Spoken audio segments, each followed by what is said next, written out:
Graça e paz, graça e paz, tudo bem? Que bom estarmos aqui nessa manhã. Quantas pessoas estiveram aqui ontem à noite? Uma grande parte, né? Mas também tem muitas aí que não estiveram. Nós ontem tratamos aqui sobre o comportamento um pouquinho. Falamos sobre o comportamento do desorganizar e do repetir, né? Aliás, nós tratamos só do desorganizar. O repetir nós não conseguimos entrar. Mas nós vamos ver a importância disso na nossa vida. A importância de sermos organizadas. E o que eu vejo nisso? Muitas vezes, alguém está preparando para se casar. Lá em casa eu falo isso muito com as minhas filhas. A do meio agora decidiu que quer casar, porque ela precisa de um marido para ajudar ela na obra. Então, eu falo com ela assim, olha, já que você tomou essa decisão, você também tem que se preparar para ela. Você tem que se organizar para essa decisão que você está tomando. Então, o que eu quero dizer? Às vezes você não sabe organizar a sua gaveta de calcinha. E você quer casar. Fica meio complicado, não fica? Fica meio difícil a gente querer assumir um compromisso tão sério, que depende tanto da gente ter a nossa vida organizada, os nossos sentimentos, as nossas emoções organizadas. E a gente não consegue arrumar coisas simples, não consegue arrumar os nossos sapatos, não consegue arrumar as nossas roupas, está tudo esparramado, onde você enxuga, você larga a toalha, onde você tira o sapato, ele fica. Então, a gente precisa organizar a nossa vida num todo, para que nós também possamos viver as bênçãos e as promessas de Deus para nós. Aí eu digo assim para ela, vai que essa pessoa que vai casar com você, está orando para Deus mandar para ele uma pessoa bem organizada. E aí, se você ainda não está organizada, o que vai acontecer? Vai ter que esperar.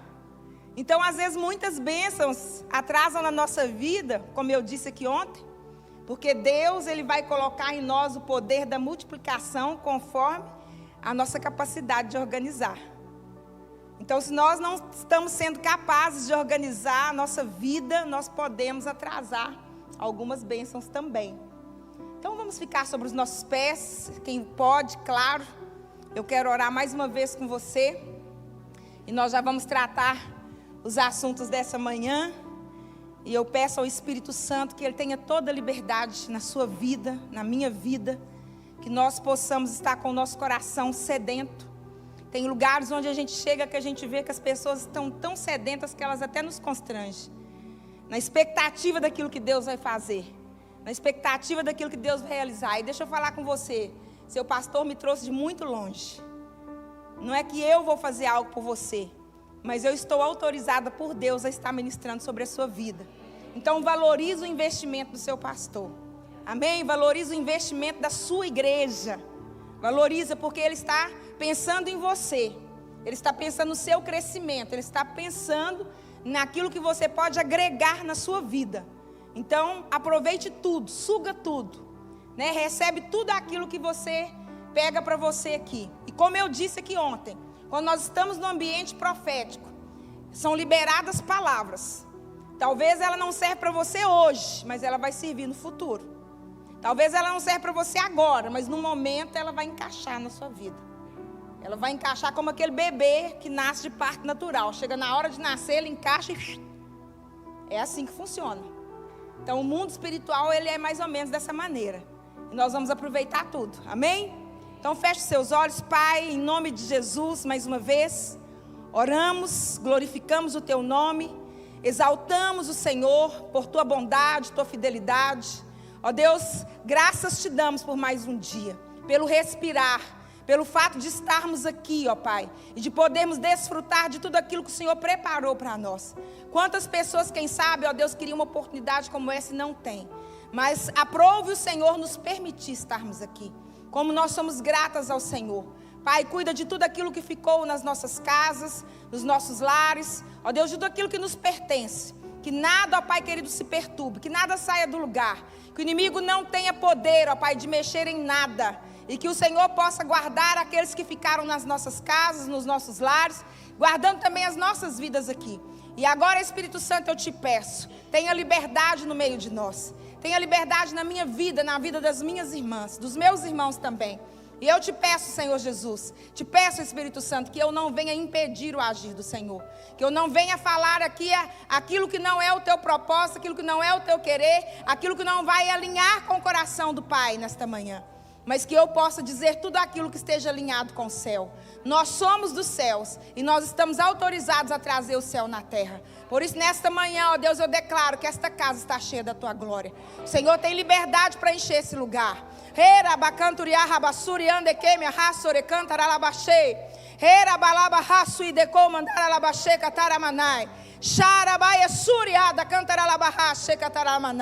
Espírito Santo, Espírito Santo, vem, sopra dos 4 cantos da terra neste lugar. Sopra, Pai, sopra, Espírito, neste lugar. Tu tens a liberdade de levantar caídas, de levantar feridas, de levantar angustiadas, de levantar desesperançadas. Meu Deus, mas o Senhor também tem autoridade, ó Pai querido, para fazer de todas elas mulheres prontas para o combate. Mulheres com espada, prontas, revestidas, ó Pai, inteiras. Elas não ficarão aos pedaços, elas não ficarão rachadas, trincadas, mas elas estarão plenas para receber o vinho novo do Senhor. Nós oramos, ó Deus, nesta manhã, esse lugar te pertence, nós te pertencemos. Cumpra aqui o teu querer, em nome de Jesus. Amém? Podemos assentar? Eu só vou lembrar aqui o texto que nós lemos ontem, que está em Juízes, no capítulo 4, porque tem algumas irmãs que não estavam aqui. Então, para que a gente possa trazer o entendimento para você que não estava aqui conosco, o texto é Juízes, capítulo 4, versículo de número 1. Está escrito assim: depois da morte de Eude, mais uma vez os israelitas fizeram o que o Senhor reprova. Esse versículo foi a parte introdutória de tudo aquilo que nós falamos, né? Depois da morte de Eude, mais uma vez. Quando fala mais uma vez, está falando de repetir. Então, o povo de Deus, Israel começou a repetir. E eles não repetiam aquilo que era bom. Porque às vezes nós repetimos coisas boas, mas às vezes nós repetimos coisas ruins. Então aqui nós vamos ver que esse povo, ele não estava repetindo algo bom. A Bíblia vai dizer que eles estavam repetindo, fazendo aquilo que o Senhor reprova. Fazendo aquilo que entristece o coração do Pai. Versículo 2: assim o Senhor os entregou nas mãos de Jabim, rei de Canaã, que reinava em Azor. O comandante do seu exército era Cícera, que habitava em Arazete-Ragoim. Os israelitas clamaram ao Senhor, porque Jabim, que tinha 900 carros de ferro, os havia oprimido cruelmente durante 20 anos. Então, depois de, mais uma vez, repetir aquilo que reprovava ao Senhor, as coisas saíram da ordem. As coisas desorganizaram, né? Desorganizaram tanto. A ordem se perdeu tanto ali no meio do povo que eles ficaram 20 anos sendo oprimidos pelo inimigo. Pensa, ficaram 20 anos sendo completamente oprimidos. A Bíblia fala cruelmente, duramente, oprimido pelo inimigo durante 20 anos. Débora, uma profetisa, mulher de Lapidote, liderava Israel naquela época. Ela se sentava debaixo da tamareira de Débora, entre Ramá e Betel, nos montes de Efraim, e os israelitas a procuravam para que ela decidisse as suas questões. Que mulher extraordinária. Que mulher que a gente vê uma graça sobre a vida dela. Isso tudo era capaz por causa da intimidade que ela tinha com Deus. Porque você vai ver que quando a Bíblia fala de Débora, antes de falar com quem ela era casada, de quem ela era esposa, a Bíblia fala que ela era profetisa. Era uma mulher de Deus. Era uma mulher que conhecia a Deus. Então ontem nós falamos aqui sobre ordem, né? Sobre desordem, desorganizar. E íamos falar sobre repetir.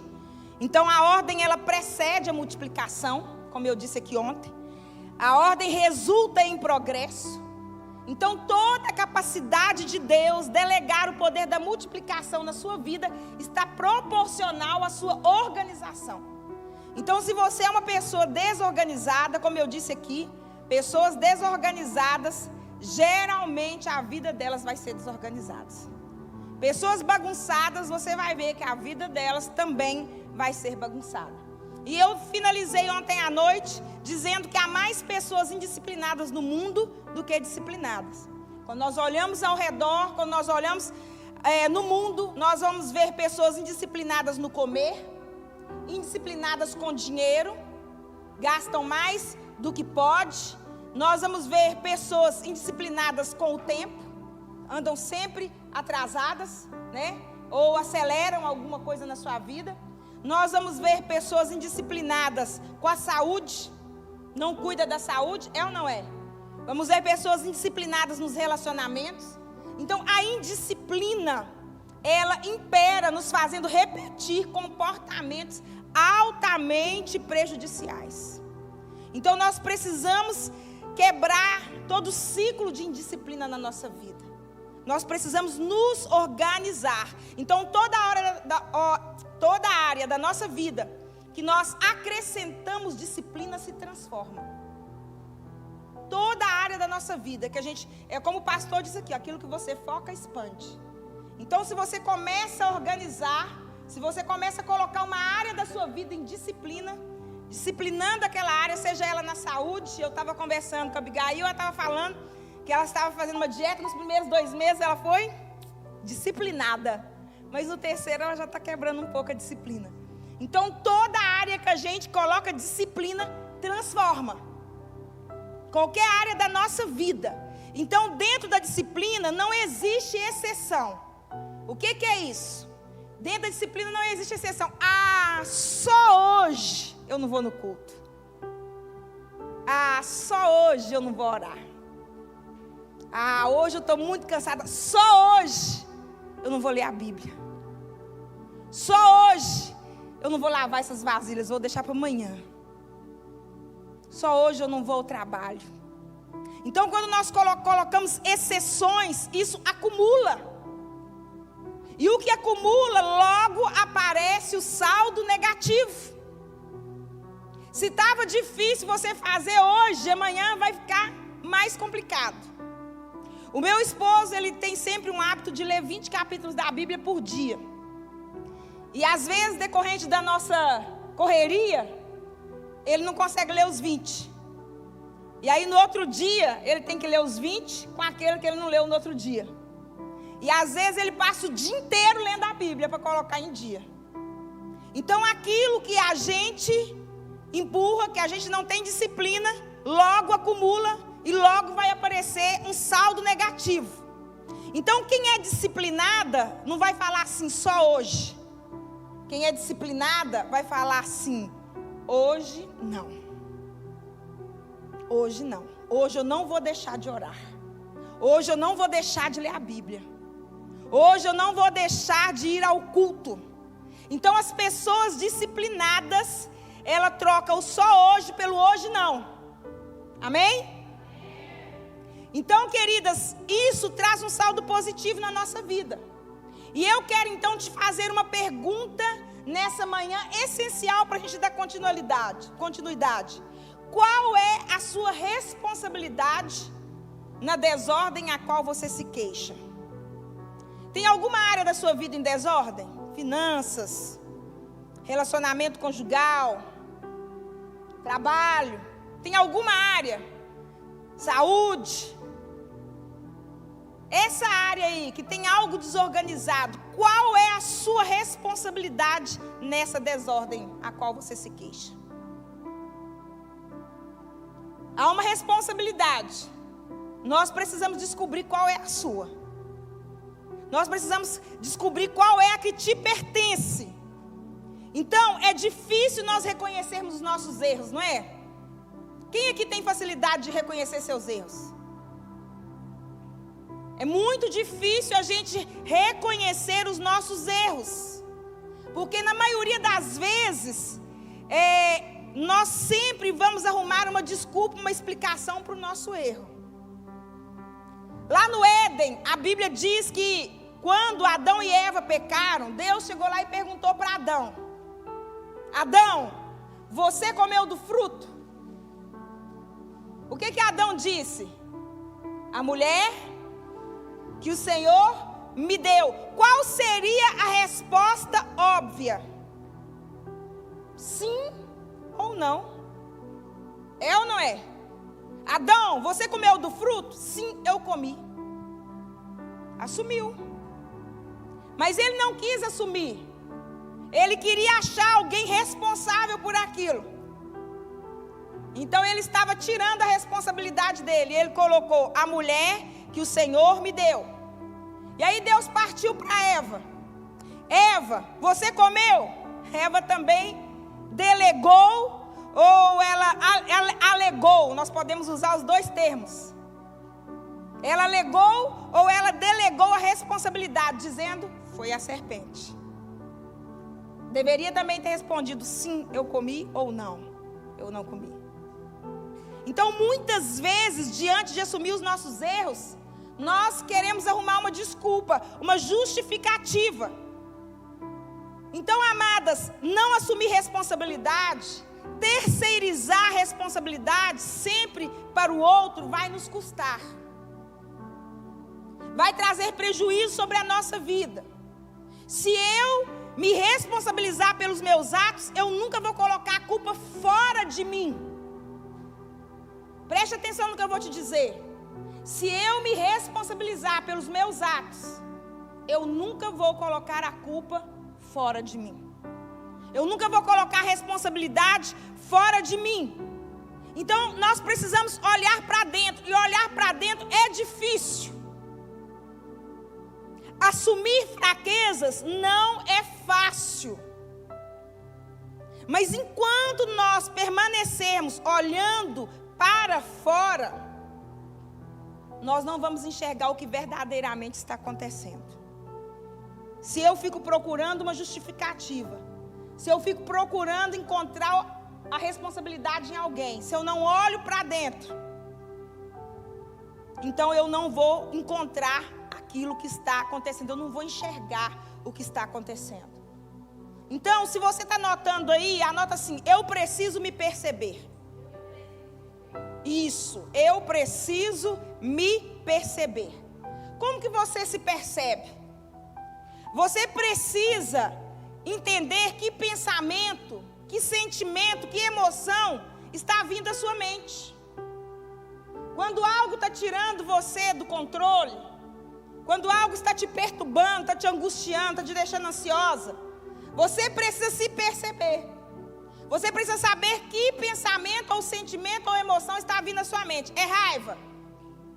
Nossa, eu estou ansiosa. O que eu estou sentindo? É raiva. É medo. É culpa. É remorso. É angústia. O que eu estou sentindo? Porque quando você se percebe, você descobre a causa. Por que eu estou nervosa? Por que eu estou irritada? Por que eu estou angustiada? Por que eu acordei com esse sentimento de remorso? Então, quando você consegue avaliar o que está acontecendo, você não apedreja a causa. Lembra que eu falei aqui ontem? Mulheres com espada e não com pedras. Não é isso? Deus nos deu espadas, não pedras. Então, quando você descobre a causa do que você está vivendo, você não vai apedrejar a causa. O que é apedrejar a causa? Preste atenção. O que é apedrejar a causa? É apedrejar aquele ou aquela a quem nós transmitimos, ou a qual nós passamos a responsabilidade daquilo que nós estamos vivendo. Por exemplo, fui traída. A culpa foi minha? Não. Talvez não. Vamos supor que não. Vamos supor que não. Então, consequentemente, a culpa é do outro.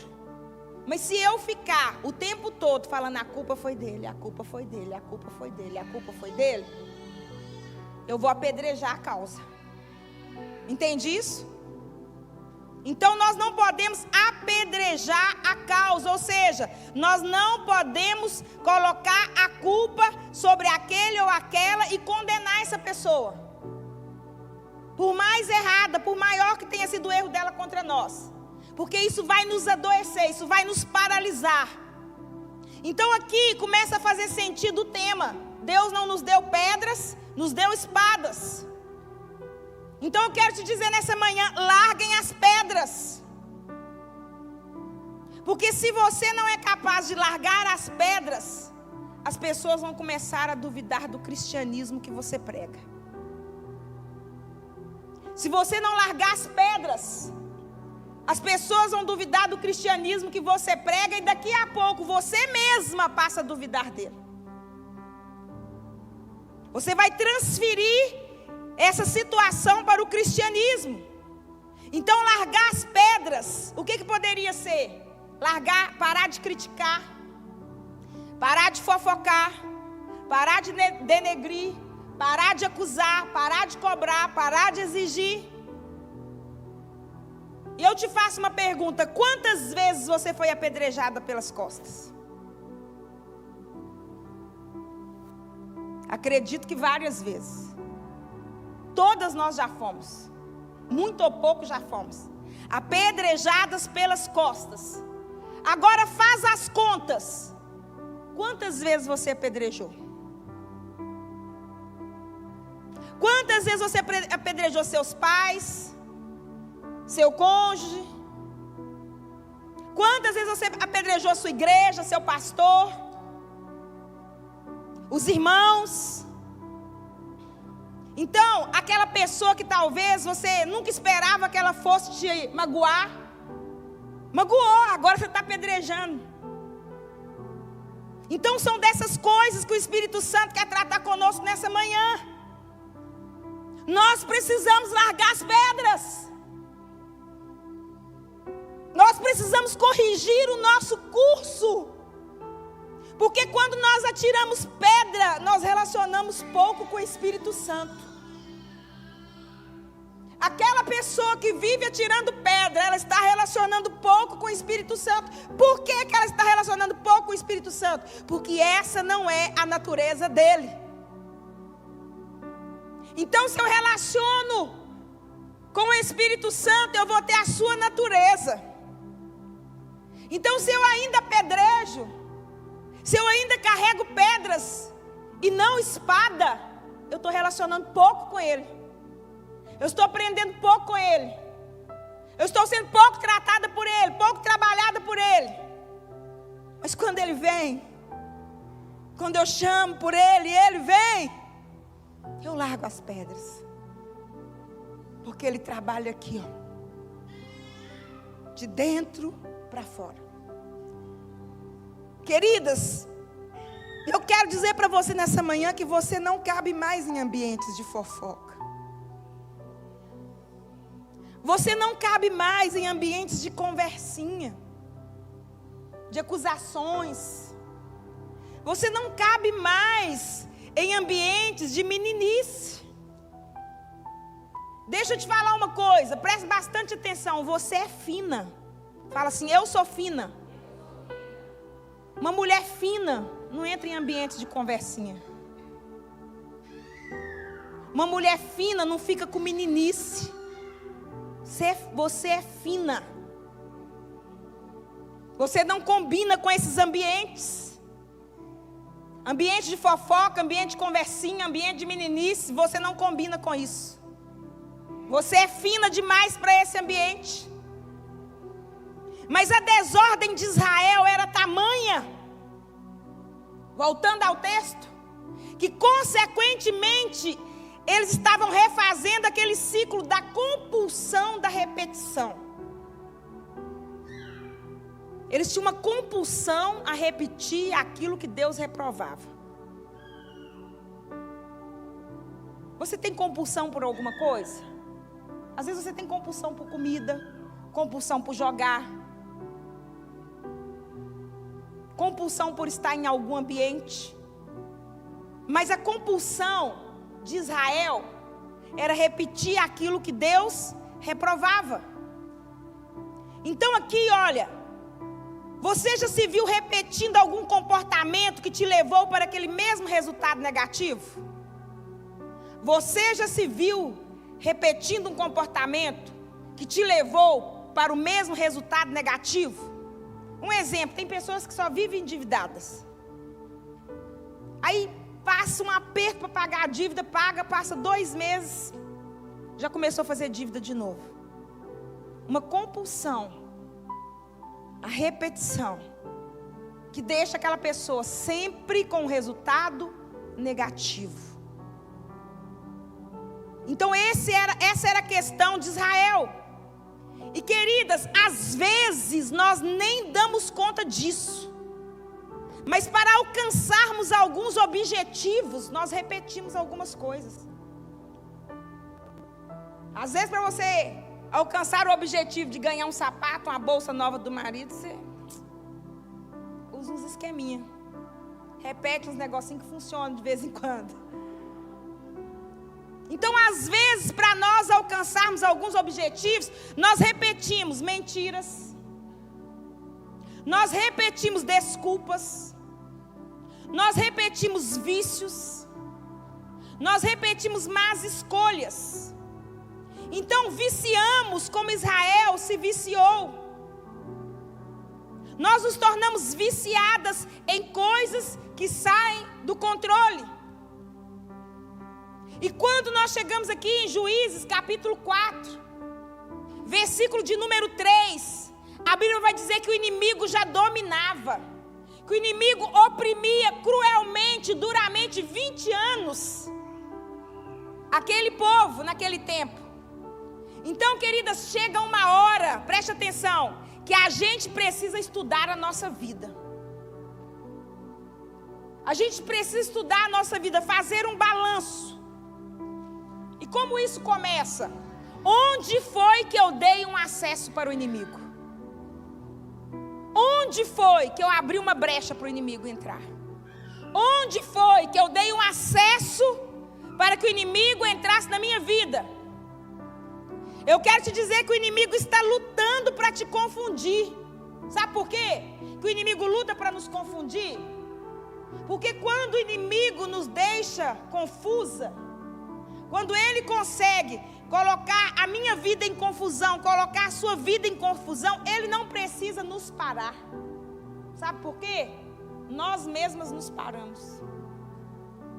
Quando a nossa vida fica confusa, o diabo não precisa nos parar. Porque uma vida confusa logo vai nos fazer parar. Nós vamos parar por nós mesmas. Então, o que você identifica que você perdeu o controle na sua vida? Você precisa avaliar. Eu faço muita pergunta, muita. Eu trabalho muito com perguntas para que você possa se avaliar. Então, a pergunta agora é essa: o que você identifica que você perdeu o controle na sua vida? Quando alguma coisa sai do nosso controle, chegou a hora da gente fazer alguma coisa diferente. Se você identifica que tem algo na sua vida que você perdeu o controle, está na hora de você fazer algo diferente. Então o povo de Israel havia perdido completamente o controle daquela situação. E o que eles fizeram de diferente? Eles estavam repetindo um monte de coisa que desaprovava a Deus.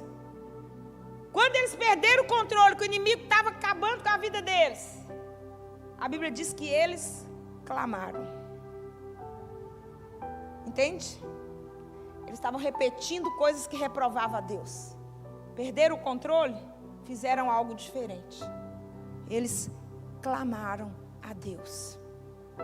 Então, quando nós vemos isso aqui, nós entendemos que fazer algo diferente é deixar de fazer aquilo que o inimigo gosta e fazer aquilo que Deus agrada.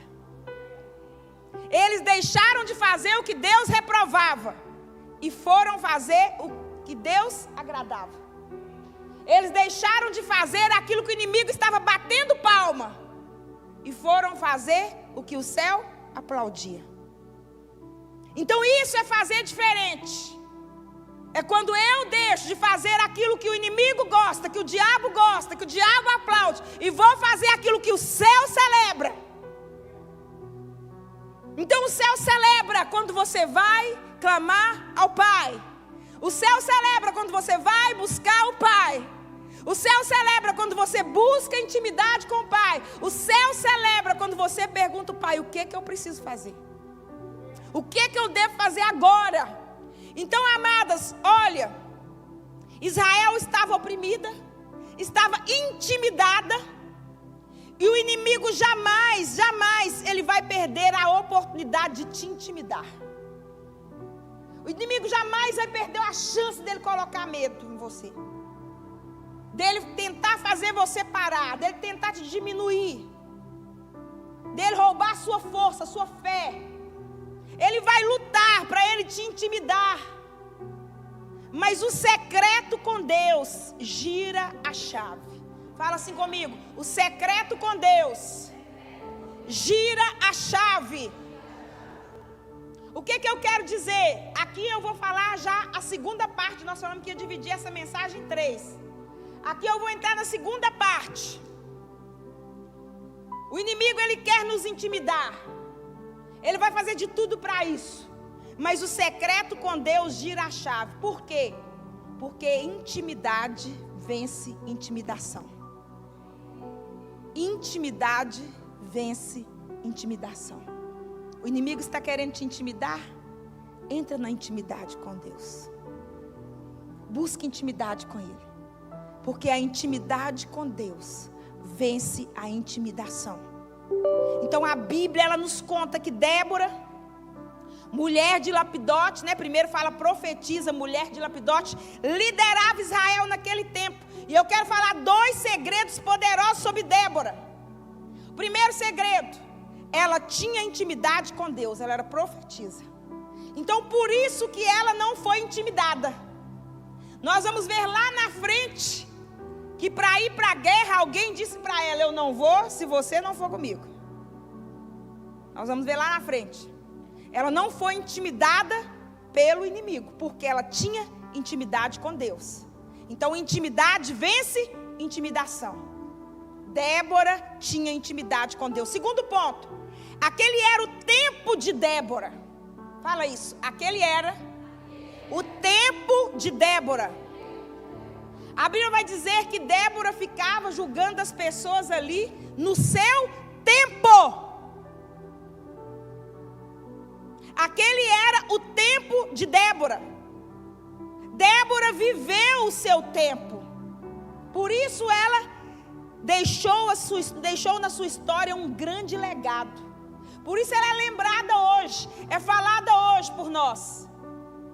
Por isso os segredos de vitória dela hoje podem nos ajudar. Por quê? Porque Débora viveu o seu tempo. E eu quero dizer para você: cada uma de nós é responsável pelo seu tempo. Então não queira viver a história que não é sua. Não queira viver o tempo da outra. Porque, queridas, um dia eu nasci num povoado.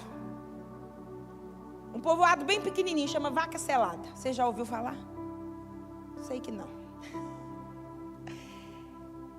Eu nasci num lugar chamado Vaca Selada, um povoado. E certo dia eu estava no quintal da minha casa, um quintal grande. Tinha algumas árvores que estavam frutificando. E eu não me recordo bem, mas eu acho que era um pé de goiaba que estava sequinho. Ele estava com uma aparência de morto, estava peladinho, sem nenhuma folha. E tinha outras frutas no quintal que os pés estavam carregados. E quando eu olhei aquela cena, Deus ministrou algo no meu coração muito profundo. Sobre comparação. E o Senhor disse para mim: você está vendo? Eu acho que era mangueira. A mangueira está cheia de frutos. A goiabeira está vazia, seca. Imagina se a goiabeira quisesse se comparar com a mangueira. Tudo é uma questão de tempo. Não era tempo da goiabeira frutificar. Era tempo da mangueira. Então não queira viver a vida de ninguém. Porque eu posso olhar para a vida da missionária Mônica e falar: eu quero frutificar igual ela, Deus. Mas não está na minha hora. Eu sou outra árvore. Eu vou frutificar em outro tempo, em outro lugar, de outro modo. Então não queira viver a vida de outra pessoa, sabe por quê? Porque enquanto você está vivendo a vida de outra pessoa, você está matando a sua. Então use o seu tempo, sem permitir que as pessoas te usem. Use o seu tempo sem usar ninguém. Use o seu tempo para dar vida à sua vida.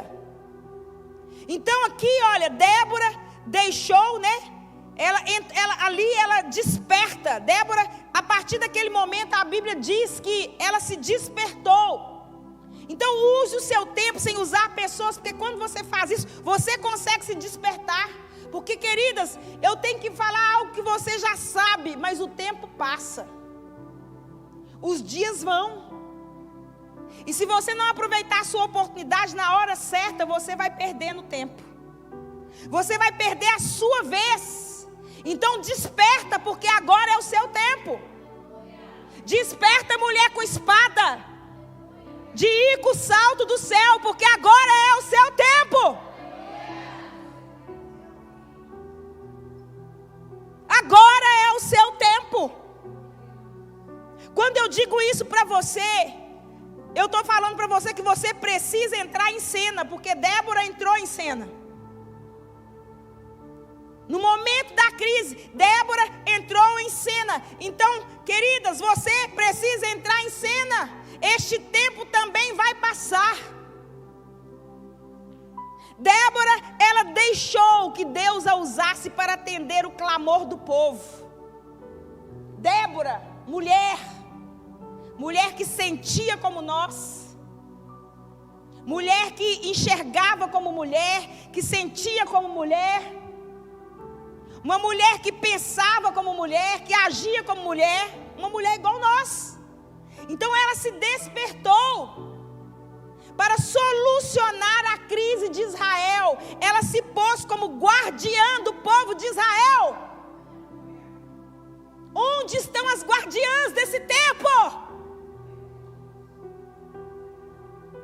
Quando eu vejo a Bíblia falando que Débora era mulher de Lapidote, queridas, com tudo aquilo que eu falei para você que ontem, que mulher nessa época não tinha voz, não era permitido mulher sentar à mesa para comer com pai e irmão, na maioria dos lugares. Pensa, a Bíblia diz que ela era mulher de Lapidote. Eu entendo que ela estava debaixo da cobertura do seu marido. Aquilo que ela estava fazendo, o marido estava abençoando, estava apoiando, estava na missão dela. Quando eu olho aqui essa questão de Débora, ela despertando para solucionar a crise de Israel, ela se pôs como guardiã de Israel. Então aqui eu desperto uma certeza, ou a certeza de uma coisa. Qual é a certeza? Que as crises que acontecem na sua família, Deus tem você lá para solucionar. As crises que acontecem dentro da sua família, Deus tem você lá para solucionar. E quando Ele nos desperta no nosso lar, quando Ele nos desperta na nossa família, é certo que Ele também nos despertará para realizar algo fora dela. Primeiro em casa, depois fora de casa. Por que muitas vezes nós não temos crédito dentro da nossa casa? Porque lá nós não somos crentes. Porque lá nós não vivemos a palavra. Porque lá Ele nos vê mentindo. Ele nos vê arrogantes, soberbas, brigonas, ciumentas. E aí nós não somos crentes dentro da nossa casa. E vamos querer ser crente lá fora. Mas eu quero dizer para você que primeiro em casa, Deus nos desperta primeiro para solucionar os problemas da nossa casa. Depois Ele nos desperta para solucionar algum problema fora dela. Então Débora tinha uma espiritualidade que a fazia ver as necessidades das pessoas. Ela tinha, queridos, Débora tinha um espírito de iniciativa. Juízes 1, versículo 5 diz assim, Débora sentava debaixo da tamareira de Débora, da palmeira de Débora, e as pessoas a procuravam para que ela decidisse as suas questões ou para que ela resolvesse os problemas deles. Débora tinha um lugar onde ela ficava, e aquele lugar onde ela ficava recebeu o nome dela. Todo mundo sabia, aquela palmeira lá é a palmeira de Débora, lá você encontra ela. Ela fica sentada lá. Ela atende as pessoas lá. Então, o que eu quero dizer com isso? Débora é uma mulher que todos sabiam onde encontrá-la. Débora era uma mulher que tinha referência. Debaixo da palmeira você vai encontrar Débora, profetisa, mulher de Lapidote. Dá todas as coordenadas de onde ela ficava. Então era uma mulher que tinha referência. E por isso ela se destacou com influência. Então quem tem referência, destaca com influência.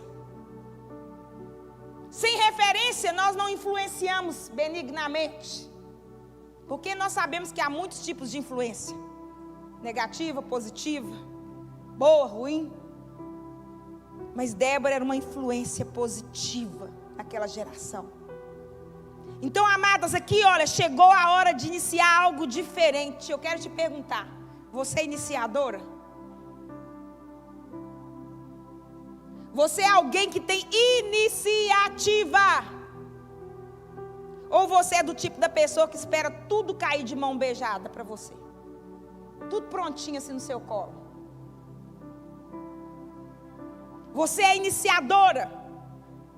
No livro de Eclesiastes eu quero ler um versículo. Capítulo 4, versículo 5. Eu quero ler no feminino, porque lá está falando assim, o tolo. Como nós estamos falando para meninas, eu vou colocar a tola, tá? Mas na Bíblia está o tolo. Está escrito assim, a tola cruza os seus braços e come a sua própria carne. A tola cruza os seus braços e come a sua própria carne. E eu te faço uma pergunta, quem é a tola? A Bíblia está dizendo que a tola é aquela que cruza os seus braços. Como que ela fica? Ou assim, Ou assim, Essa é a tola. A tola é aquela que cruza os seus braços e come a sua própria carne. Então quem é a tola? É aquela que se devora. A tola é aquela que não se respeita, a ponto de deixar o que Deus dá para ela, a oportunidade que Deus dá para ela, em detrimento de viver sem propósito, de viver uma vida de inutilidade. A tola é alguém que cruza os braços, e o que acontece? Ela vai perdendo todas as oportunidades que ela tem de crescer. Ela vai perdendo todas as oportunidades que ela tem de progredir, de frutificar. Por quê? Porque fica só esperando que o outro tome iniciativa. Meninas, descruza os braços. Descruza os braços. Sabe o que eu costumo dizer lá na igreja? O problema que você identifica é o problema que Deus te deu autoridade para resolver. Isso chama iniciativa. Se eu chego aqui, eu vejo aquele relógio sem funcionar, talvez 1, 2 semanas, talvez eu não tenha o dinheiro para comprar, não sei se é pilha, se é bateria, o que é, parece que é energia, mas vamos supor que fosse bateria. Eu não tenho dinheiro para comprar, mas eu posso chegar perto do pastor Fagner e falar: pastor Fagner, estou vendo que o relógio está parado há alguns dias, eu não tenho dinheiro para comprar bateria, mas se o senhor me dá o dinheiro, eu compro e conserto. Porque o problema que você encontra é o problema que Deus te deu autoridade para resolver. Então descruza os braços, querida. Vai para a luta, vai para o combate, vai para a batalha. Para de esperar que as coisas caiam no seu colo, caiam nas suas mãos, caiam em você de mãos beijadas. Então aquela mulher tola é a mulher que espera que o outro tome a iniciativa, que o outro faça o que ela poderia fazer. Quantas coisas você pode fazer e está esperando o outro fazer?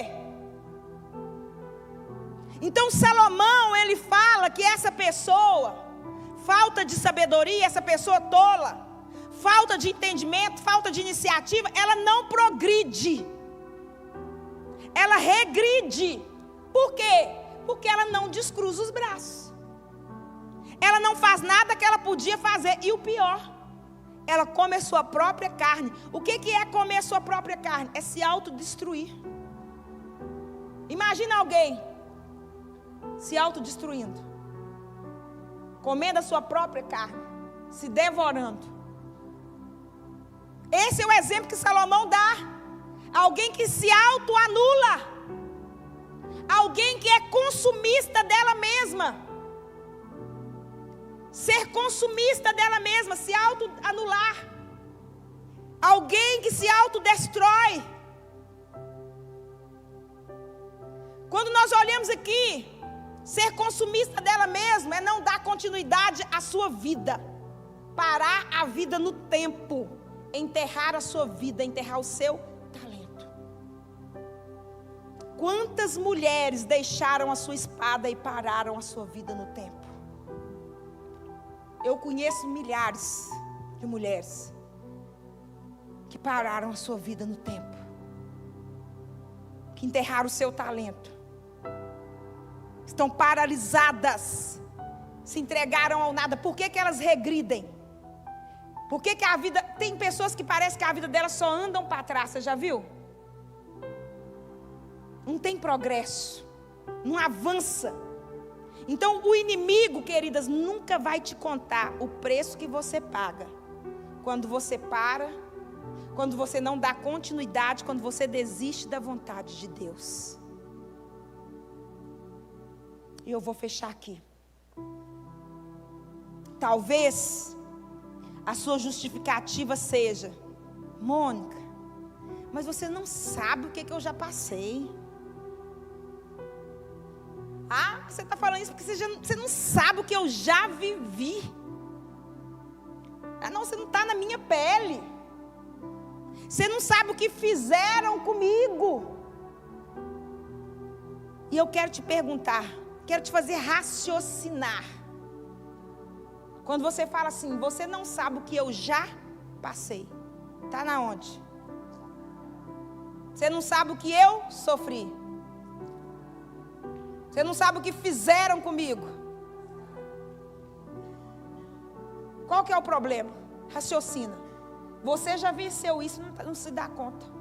Já sofri, já passei, já fizeram, acabou. Levanta disso.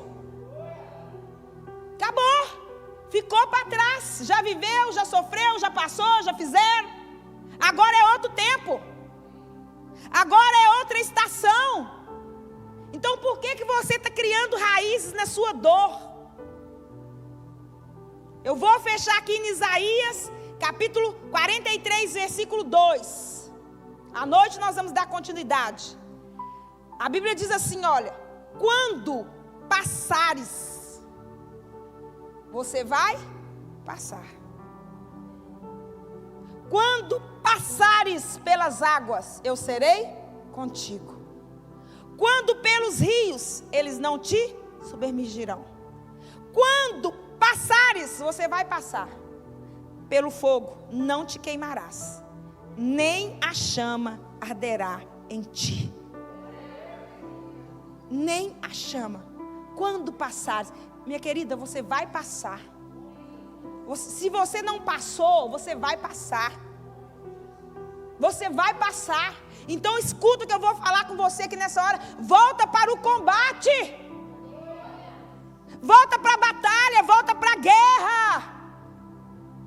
Aí você pode me dizer assim: ah, mas eu não tenho força. Eu não aguento, eu estou fraca. Você pode estar dizendo isso: eu não tenho força, eu estou fraca. Eu não sei orar, eu não dou conta. Amadas, Deus pode te levantar de todas as suas quedas, mas Ele jamais pode te levantar das suas desculpas. Jamais. Ele pode te levantar das suas quedas, mas Ele jamais poderá te levantar das suas desculpas. Pare de dar desculpa. Pare de ficar enraizada na sua dor. Se não passou, vai passar, porque a Bíblia está dizendo quando passares. Ela não está falando quando você parar, quando você enraizar. A Bíblia está falando quando você passar. Você vai passar. Se não passou, você vai passar. Volte para o combate. Saia das desculpas. Deus está te chamando hoje para levantar. Ele está dizendo, eu levanto quem cai, mas eu não levanto quem dá desculpa.